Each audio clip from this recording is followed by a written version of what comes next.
Hello everyone, this is Mohamed, and on behalf of my research team, I'm going to be presenting this poster on health assessment of the Claiborne Corridor here in New Orleans, Louisiana.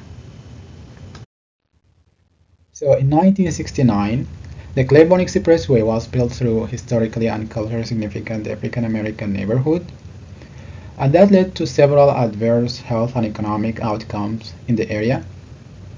Then after Hurricane Katrina, there were increasing community calls to remove the elevated highway. The formed alliance, the Claiborne Avenue Alliance Design Studio, worked in collaboration with LSU School of Public Health to evaluate these environmental and health impacts.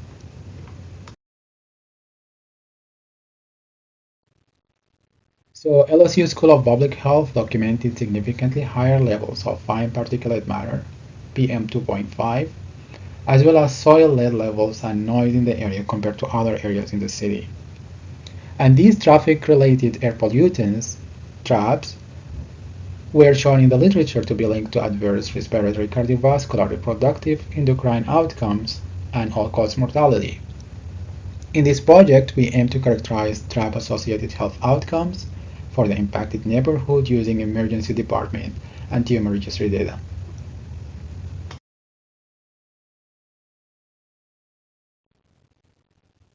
So for this study, our target is a neighborhood around Tremy, and we'd like to compare this area to other areas that are further away from I-10. This figure also shows the distribution of emergency room in New Orleans. Some of them are close to I-10, while others have varying distances from I-10. We obtained the lung cancer data from the Louisiana Tumor Registry, and that was for the period between 2011 and 2020. And for the reasons patients visit the emergency department, we obtained the data from the University Medical Center for the period between 2013 and 2023.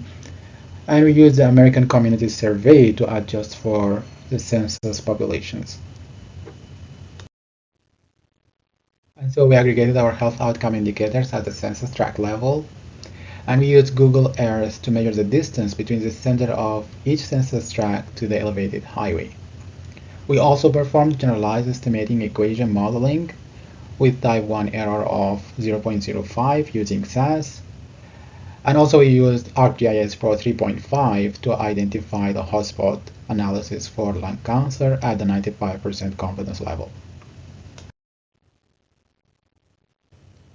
The results of our analysis show a clear gradient, whereas people live further away from highway, they are less likely to present to emergency department with respiratory symptoms. In particular, living 50 blocks away from an elevated highway was associated with 11% lower risk of shortness of breath, 32% lower risk of sinus problems, and 15% lower risk of dizziness.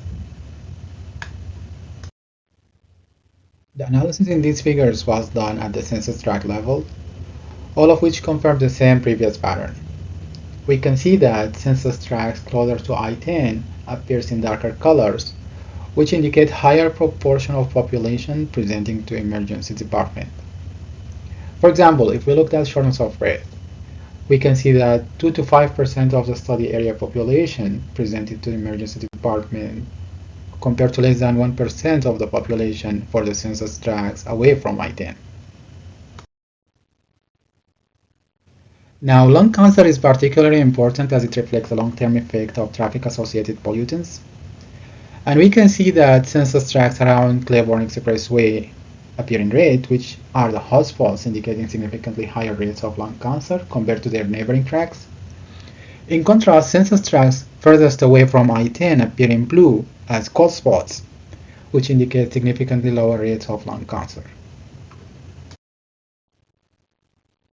In conclusion, our spatial analysis reveals a clear gradient in adverse health outcomes, with census tracts nearest the Claiborne Expressway exhibiting significantly higher rates of emergency room visits for respiratory and cardiovascular conditions, and lung cancer, all of which are health outcomes that have been previously associated with traffic-associated pollutants in scientific literature. And so these are our references, and thank you for your attention.